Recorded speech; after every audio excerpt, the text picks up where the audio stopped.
बिस्मिल्लाहिर्रहमानिर्रहीम। अच्छा भाई, आज का जो टॉपिक है हमारा वो है म्यूचुअल इंडक्शन। म्यूचुअल इंडक्शन वो फिनोमेना है जिसमें changing current in one coil induces EMF in another coil. ठीक है, उसको हम कहते हैं म्यूचुअल इंडक्शन। और उस रिजल्टिंग ईएमएफ जो इंड्यूस होती है that is known as mutually induced EMF. तो यहाँ पे हम दो कॉइल्स कंसिडर कर रहे हैं। सपोज दैट एक कॉइल जिसको हम प्राइमरी कॉइल भी कहते हैं, वो कॉइल होता है प्राइमरी कॉइल जिसमें हमारे पास सोर्स ऑफ ईएमएफ यानी बैटरी लगी हुई होती है। Suppose that this is the primary coil और प्राइमरी कॉइल जैसे अभी आपको बताया ये वो कॉइल होता है जिसमें हमारे पास बैटरी लगी हुई होती है along with a rheostat. Rheostat हमारे पास एक चेंजिंग रेजिस्टेंस होती है, वेरिएबल रेजिस्टेंस, जिसकी रेजिस्टेंस हम चेंज कर सकते हैं। ठीक है, सो सपोज दैट ये हमारे पास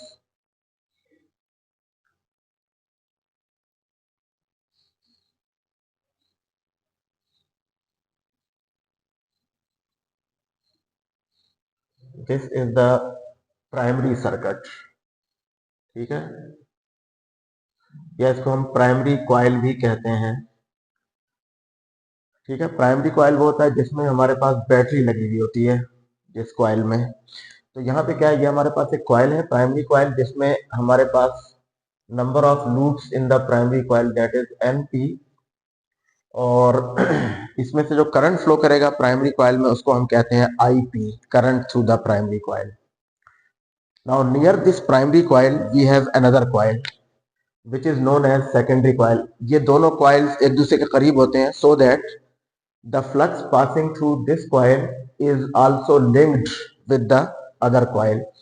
तो जो दूसरा coil है जिसको हम secondary coil कह रहे हैं that is placed near to the primary coil, और इस coil को हम कहते हैं secondary coil। और इसमें हमारे पास ये coil है जिसमें सिंपली हमने एक गैल्वानोमीटर कनेक्ट किया हुआ है to detect any current in this coil। ठीक है, this is known as secondary circuit या सेकेंडरी कॉइल इसको हम कहते हैं। तो दिस इज सेकेंडरी कॉइल। इसमें suppose that there are N S loops in the secondary coil. Total loop secondary coil में है एन एस, और इसमें सिंपली हमने इस कॉइल को एक गैल्वानोमीटर से कनेक्ट किया, यानी यहाँ पे कोई हमारे पास बैटरी या source of EMF secondary coil में नहीं है। ठीक है, now it has been observe कि जब आप इस प्राइमरी कॉइल में ये जो की है हमारे पास स्विच है, जब आप इस स्विच को ऑन करेंगे, की को क्लोज करेंगे, तो एक जैसे ही आप की क्लोज करेंगे यहाँ पे आपको गैल्वानोमीटर में थोड़ी सी डिफ्लेक्शन नजर आएगी। ठीक है, तो और फिर थोड़ी देर बाद वो डिफ्लेक्शन जीरो हो जाएगी। ये डिफ्लेक्शन देखें, यहाँ पे डिफ्लेक्शन का मतलब क्या है कि यहाँ पे करंट मोमेंटेरली एक करंट यहाँ पे इंड्यूस हो रहा है इस कॉइल में, सेकेंडरी कॉइल में, और वो करंट एक स्मॉल मोमेंट के लिए इंड्यूस होगा जितनी देर के लिए गैल्वानोमीटर डिफ्लेक्शन शो कर रहा था, और फिर ये इसकी डिफ्लेक्शन जीरो हो जाएगी, यानी वो करंट यहाँ जो इंड्यूस हुआ था वो जीरो हो जाएगा। ये क्यों ऐसा होता है, उसकी रीजन ये कि जैसे ही हम यहाँ पे स्विच को क्लोज करेंगे तो इस सर्किट में करंट फ्लो होना शुरू हो जाएगा। कन्वेंशनल करंट की डायरेक्शन पॉजिटिव से नेगेटिव की तरफ होती है, like this.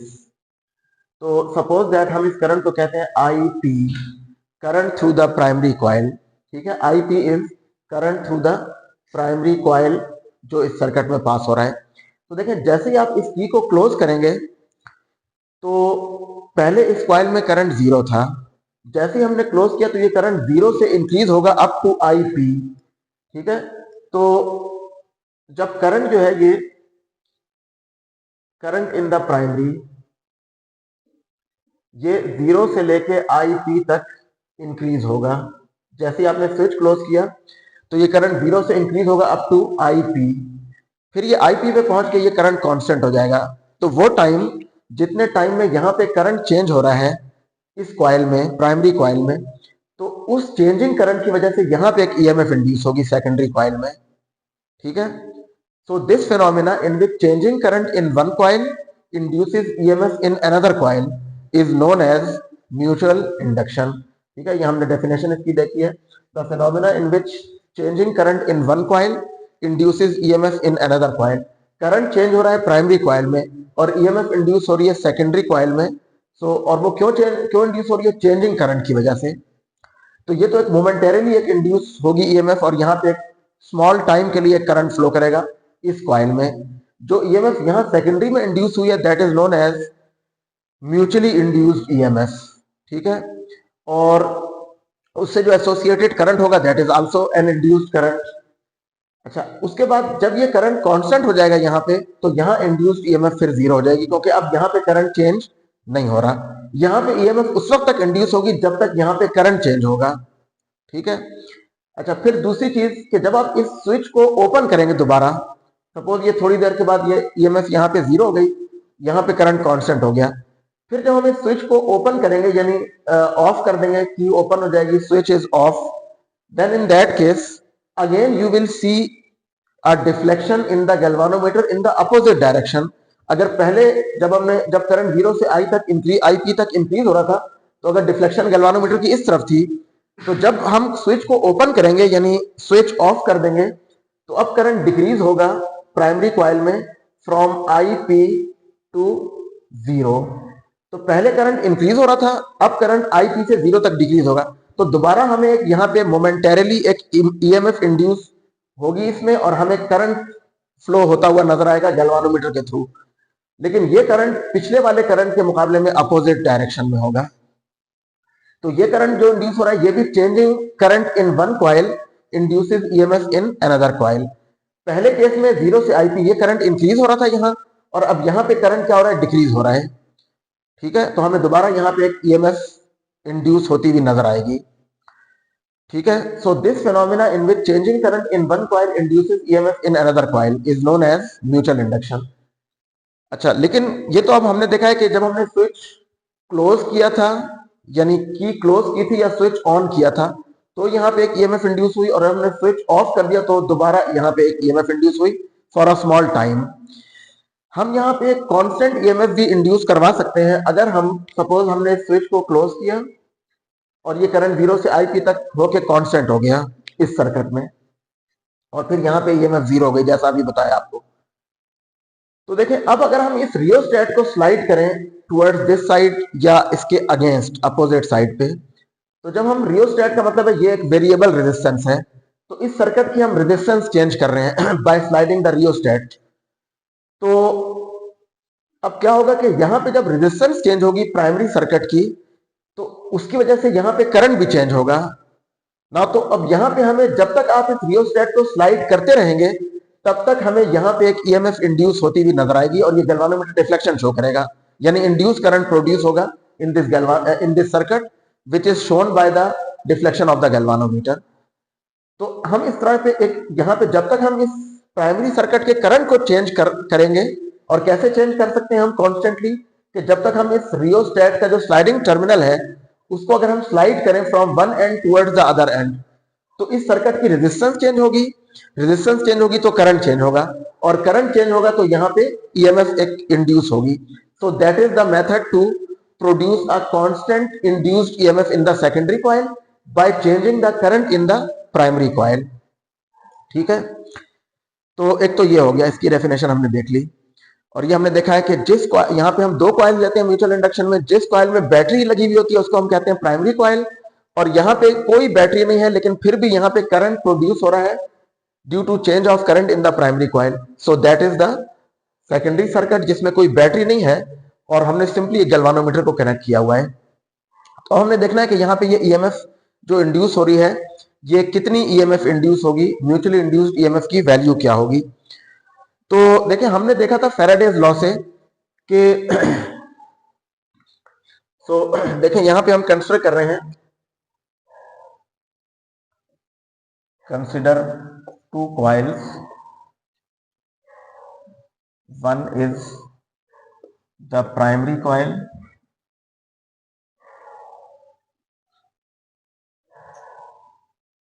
With NP loops, उसमें NP लूप्स है हमारे पास प्राइमरी कॉइल में, ठीक है।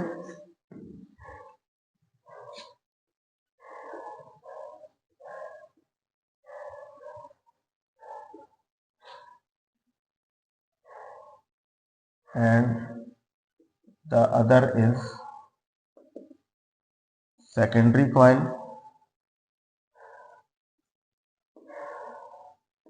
with NS loops. Primary coil is connected to a battery or source of EMF through a rheostat. Rheostat means changing resistance, ठीक है, through a rheostat as shown in the figure, ठीक है।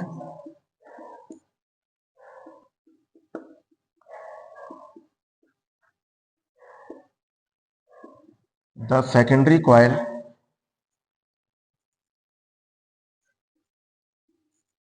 is connected to a galvanometer,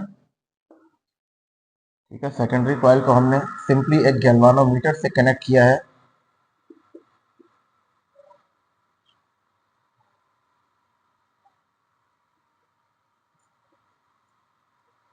to detect any current.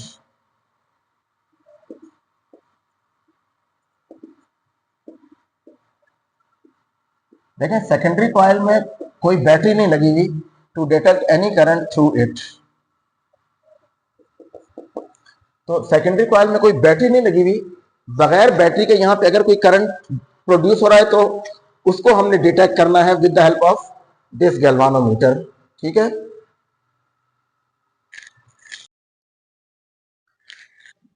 अच्छा, तो देखें यहाँ पे ये सिचुएशन है जो हमने यहाँ पे डिस्क्राइब कर दी है। Now according to Faraday's law हमने ये देखा था कि ईएमएफ जो इंड्यूस होती है that is due to change in flux, ठीक है। So according to Faraday's law, ये जनरल लॉ है जो किसी भी तरह की इंड्यूस ईएमएफ के लिए वैलिड होता है। We have induced EMF E is equal to minus N delta phi over delta T, ठीक है। अच्छा देखें, ये फैराडेज लॉ किसी भी तरह की इंड्यूस ईएमएफ के लिए वैलिड होता है। यहां पे अगर हम ये कहें कि EMF induce in the secondary coil, उसको हम लिखते हैं E S. So EMF induced in the secondary coil is equal to minus number of loops in the secondary coil, ये एन की जगह हमने एन एस लिख दिया, into delta phi S over delta T. यानी फैराडेज लॉ हमने secondary coil के लिए अप्लाई करके लिखा है इस कॉइल के लिए। यहाँ पे number of loops N S है और चेंज इन फ्लक्स या rate of change of flux through the secondary is delta phi S, ठीक है। इसको आप कह दें 1 delta phi S over delta T, that is the rate of change of flux through the secondary coil. अच्छा अब देखें यहाँ पे ये जो फ्लक्स यहाँ पे चेंज हो रहा है वो किस वजह से चेंज हो रहा है, यानी कि ये मतलब यहाँ इंड्यूस क्यों हो रही है। हमने तो कहा था करंट यहाँ चेंज हो रहा है, बेसिकली यहाँ पे करंट के चेंज होने से यहाँ पे फ्लक्स चेंज होगा, ठीक है, क्योंकि ये बेसिकली जो कॉइल है दैट इज अ सोलिनॉइड, ठीक है। सोलिनॉइड का मैग्नेटिक फील्ड हमारे पास होता है, ठीक है, एज द मैग्नेटिक फील्ड, ठीक है, magnetic field of a coil या due to current in a coil, due to current in a coil is, ये हम पहले पढ़ चुके हैं कि किसी कॉइल में यानी सोलिनॉइड में करंट की वजह से मैग्नेटिक फील्ड क्या होता है, B is equal to mu naught N I, ये होता है। यानी देखें अगर प्राइमरी कॉइल में करंट फ्लो कर रहा है आई पी, तो प्राइमरी कॉइल में ये मैग्नेटिक फील्ड प्राइमरी कॉइल का क्या होगा, B is equal to mu naught N into I P. I की जगह आई पी हम लिख लेंगे। प्राइमरी कॉइल यानी जब प्राइमरी कॉइल में आईपी करंट फ्लो करेगा तो उसमें इतना मैग्नेटिक फील्ड उस प्राइमरी कॉइल की वजह से प्रोड्यूस होगा। अगरचे ये मैग्नेटिक फील्ड की वैल्यू होती है इनसाइड द कॉइल, बट उस मैग्नेटिक फील्ड का इफेक्ट इसके बाहर भी होगा, तो जो कॉइल इसके बिल्कुल करीब है, हम इनको कहते हैं these are strongly coupled. Strongly coupled का मतलब है they are these two coils are so close to each other कि जितना फ्लक्स इसमें से पास हो रहा है उतना फ्लक्स ही इसमें से भी पास होना चाहिए, और जो फ्लक्स यहां से चेंज हो रहा है वो यहां भी चेंज होना चाहिए। तो देखिए, अब करंट चेंज होगा तो बी की वैल्यू चेंज होगी, जब बी की वैल्यू चेंज होगी तो फ्लक्स चेंज होगा। फ्लक्स हमारे पास होता है मैग्नेटिक फ्लक्स की जो इक्वेशन है वो क्या होती है, is phi is equal to B dot A, या उसको हम लिखते हैं B into A into cos of theta. तो देखें, जब बी चेंज होगा मैग्नेटिक फील्ड तो फाई भी चेंज होगा। यहां पे क्या हो रहा है कि करंट के चेंज होने से बी की वैल्यू चेंज हो रही है और बी के चेंज होने से फ्लक्स चेंज होगा। वो चेंज ऑफ फ्लक्स यहां भी होगी इस कॉइल में और यहां भी फ्लक्स चेंज होगा। तो अभी हम फिलहाल यहां पे जो ईएमएफ इंड्यूस हो रही है उसको देख रहे हैं। इसके बाद हम देखेंगे कि यहां पे भी एक ईएमएफ इंड्यूस होगी प्राइमरी कॉइल में, जिसको हम कहते हैं सेल्फ इंड्यूस्ड ईएमएफ। फिलहाल हम ये देख रहे हैं कि यहां पे करंट चेंज होने की वजह से यहां पे कितनी ईएमएफ इंड्यूस होगी। ठीक है, तो अब देखें, हम यहां पे ये कह सकते हैं कि अगर देखें, इसका मतलब ये है कि flux is proportional to B and B is proportional to I P here. Flux B के प्रोपोर्शनल है फ्रॉम दिस इक्वेशन और बी करंट के प्रोपोर्शनल है। इसका मतलब यह हुआ कि flux is proportional to the current I P. ठीक है, flux is proportional to the current, और क्योंकि हम अभी फिलहाल सेकेंडरी कॉइल को कंसीडर कर रहे हैं, so this is phi S. यानी अगर हम ये कहें कि सेकेंडरी कॉइल की एक लूप में से इतना फ्लक्स फ्लो कर रहा है और वो इसके प्रोपोर्शनल है करंट के, तो हम इसको लिख सकते हैं for N S loops in the primary coil we can write N S phi S is proportional to I P. यानी total flux through the secondary coil is proportional to current in the primary coil, क्योंकि करंट की वजह से magnetic field produce हुआ और उस magnetic field का फ्लक्स प्रोड्यूस हो रहा है। तो बेसिकली यहां पे जो फ्लक्स चेंज हो रहा है वो यहां पे करंट जो फ्लो कर रहा है उसके प्रोपोर्शनल है, या आप ये कह लें कि flux passing through the secondary coil is proportional to the current flowing in the primary coil. ठीक है, ये हमने इसको मैथमेटिकली लिखा है total flux passing through the primary through the secondary coil. ठीक है, हमने कहा सेकेंडरी कॉइल के एक लूप में फ्लक्स है फाई एस, तो एन लूप्स में एन एस लूप्स में क्या होगा N S phi S. So this total flux through the secondary coil is proportional to the current in the primary coil. Now क्योंकि हम current को change कर रहे हैं तो हम ये लिख सकते हैं, चलें इसको पहले इक्वालिटी में हम कन्वर्ट कर लेते हैं। N S phi S is equal to, जब हम प्रोपोर्शनैलिटी को इक्वालिटी में चेंज करते हैं तो कांस्टेंट आता है हमारे पास, वो कांस्टेंट है यहाँ पे M which is known as mutual inductance और आई पी। ठीक है, इसको आप कहते हैं इक्वेशन 2। तो यहां से m जो है m is, you can write ns phi s over ip and this is here constant of proportionality। ठीक है, ये प्रोपोर्शनैलिटी कांस्टेंट हमने यहां इंट्रोड्यूस किया है m, और वो क्या है ns phi s over ip। और ये जो m है इसका नाम है म्यूचुअल इंडक्टेंस। इस कांस्टेंट को हम कहते हैं mutual inductance of the two coils. ठीक है, ये दोनों कॉइल्स की म्यूचुअल इंडक्टेंस है m। ठीक है, और ये जो म्यूचुअल इंडक्टेंस है ये बेसिकली डिपेंड करती है नेचर ऑफ द कॉइल्स के ऊपर, उनके जो ज्योमेट्रिकल फैक्टर्स हैं, यानी कॉइल की थिकनेस कितनी है और आपस में उनका डिस्टेंस कितना है, how close they are with each other, और यानी कोर मटेरियल क्या है जिस कोर के ऊपर हमने ये कॉइल्स रैप किए हुए हैं। ठीक है, तो इन फैक्टर्स पे म्यूचुअल इंडक्टेंस की वैल्यू डिपेंड करती है। ठीक है, अच्छा अब देखें यहां पे हमने इक्वेशन 2 जो है इसको हम फर्दर थोड़ा सा देखते हैं। So from equation 2 we can write, देखें इक्वेशन 2 ये थी N S phi S is equal to M I P. अब हमने यहां पे डेफिनेशन में हमने कहा था कि करंट जो हम प्राइमरी कॉइल में करंट को चेंज कर रहे हैं, ठीक है, बाय स्लाइडिंग द रियोस्टेट, तो उस केस में if current I P in the primary coil is changed, ठीक है, अगर आईपी में जो करंट है, प्राइमरी कॉइल में जो करंट है आईपी, उसको अगर आप चेंज करें बाय डेल्टा आईपी, इतना चेंज हो रहा है current, let us suppose that current in the primary is change by this amount. तो इस चेंज ऑफ करंट की वजह से जब आप देखें आईपी को चेंज करेंगे तो ये फ्लक्स भी चेंज होगा। तो हम इसको लिखते हैं, इक्वेशन को हम ऐसे लिख सकते हैं, so equation 2 can be written as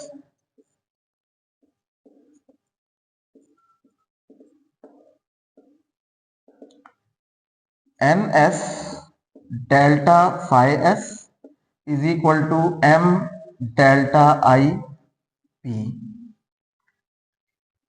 ठीक है, यानी यहां पे देखें ns तो चेंज नहीं हो रहा, तो चेंज क्या चीज हो रही है, flux through the secondary coil. ठीक है, so phi S flux through one coil अगर चेंज हो रहा है by delta phi S due to change of current in the primary by delta IP, यानी हम ये कह रहे हैं प्राइमरी कॉइल में करंट चेंज, ये करंट आईपी है, यहां पे कितना चेंज हो रहा है, by an amount delta IP. Correspondingly secondary coil में जो फ्लक्स चेंज होगा एक लूप में से वो होगा डेल्टा फाई एस, और एनएस लूप में से कितना होगा, यानी total change in flux through the secondary coil, वो ये होगी N S delta phi S is equal to M delta I P. तो देखें यहां पे हमने चेंज इन फ्लक्स को रिलेट किया है विद चेंज इन करंट से। Now put this value of N S delta phi S in equation 1। ठीक है, put this value in equation 1 में आप ये वाली वैल्यू पुट करें N S delta phi S की। तो देखें हम क्या लिख सकते हैं, E S E M F induced in the secondary coil is minus N S delta phi S की जगह हम क्या लिख रहे हैं, M delta I P over delta T. ठीक है, so this is the equation of the mutually induced EMF. इसको बाज बुक्स में इसको ई एम भी लिखते हैं, बहरहाल E S means EMF induced in the secondary coil, या अगर आप एम लिख लें तो E M is mutually induced EMF. और ये क्या है, this is minus M delta I P over delta T. This is the equation for the mutually induced EMF in the secondary coil due to change of current in the primary coil. देखें यहां पे हम E S को relate कर रहे हैं delta I P, ये delta I P over delta T क्या है, rate of change of current in the primary coil, और उसकी वजह से ईएमएफ कहां इंड्यूस हो रही है, सेकेंडरी कॉइल में। यानी अगर प्राइमरी कॉइल में करंट इस रेट पे चेंज हो रहा है तो सेकेंडरी कॉइल में इतनी ईएमएफ इंड्यूस होगी। This phenomena in which changing current in one coil induces EMF in another coil is known as mutual induction, and mutually induced EMF is given by this equation. ठीक है, अच्छा तो देखें यहां पे ये इक्वेशन हमें ये शो कर रही है कि E S mutually induced EMF is directly proportional to the rate of change of current in the primary coil. ठीक है, ई एस इसके डायरेक्टली प्रोपोर्शनल है, एक चीज। और दूसरी चीज ये है कि देखें यहां से हम इसी इक्वेशन से हम m की यूनिट्स भी फाइंड कर सकते हैं। ठीक है, फ्रॉम इक्वेशन 3, इक्वेशन 3 से हम क्या लिख सकते हैं, देखें हम यहां पे लिख सकते हैं, अगर आप नेगेटिव साइन को, नेगेटिव साइन उसकी पोलैरिटी को शो कर रहा है जो हमने लेंजेस लॉ में देखा था। ठीक है, तो अगर हम जस्ट इसका मैग्नीट्यूड कंसिडर करें तो हम ये लिख सकते हैं, ignoring the negative sign, negative sign उसकी पोलैरिटी को शो कर रहा है तो फिलहाल हम उसको इग्नोर कर रहे हैं, क्यों, m को डिफाइन करने के लिए। तो देखें हम ये लिख सकते हैं m इज इक्वल टू, ये ES है और ये पूरा delta I P rate of change of current को अगर आप वहां ले जाए तो ये डिवाइड हो जाएगा, so we can write ES divided by delta I P over delta T. m को हम इस इक्वेशन से ऐसे लिख सकते हैं। तो देखें ये क्या है, ये बेसिकली रेशो है सेल्फ इंड्यूस्ड क्या नाम है, म्यूचुअली इंड्यूस्ड ईएमएफ और rate of change of current के दरमियान। ठीक है, यानी आप ये कह सकते हैं कि this m mutual inductance can be defined as the ratio between the mutually induced EMF in the secondary coil, ठीक है, divided by rate of change of current in the primary coil. ठीक है, ये delta I P over delta T, ये क्या है, rate of change of current in the primary coil. तो और यहां से फिर हम m की यूनिट भी फाइंड करते हैं, if delta I P over delta t is equal to 1 ampere per second and ES is equal to 1 volt। यानी हम ये कह रहे हैं कि अगर प्राइमरी कॉइल में करंट चेंज हो रहा हो 1 एम्पियर पर सेकंड के रेट पे और उसकी वजह से सेकेंडरी में ईएमएफ इंड्यूस हो रही हो 1 volt, then the mutual inductance of this pair of coil is said to be 1 henry. ठीक है, so then from this equation m is equal to 1 volt over 1 ampere per second. So this can be written as volt into second over ampere, which is known as Henry. This is the SI unit of, ठीक है, mutual inductance. Henry is the SI unit of mutual inductance.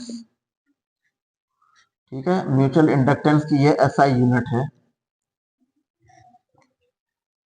ठीक है, सो 1 Henry is 1 volt over 1 ampere per second. So that is the mutual inductance of a pair of coil in which a rate of change of current of 1 ampere per second in the primary coil induces an EMF of 1 volt in the secondary coil। यानी आप Henry को जब define करेंगे तो Henry को कैसे define करेंगे कि if a rate of change of current of 1 ampere per second in the primary coil induces an EMF of 1 volt in the secondary coil, then the mutual inductance M of this pair of coil is said to be 1 Henry.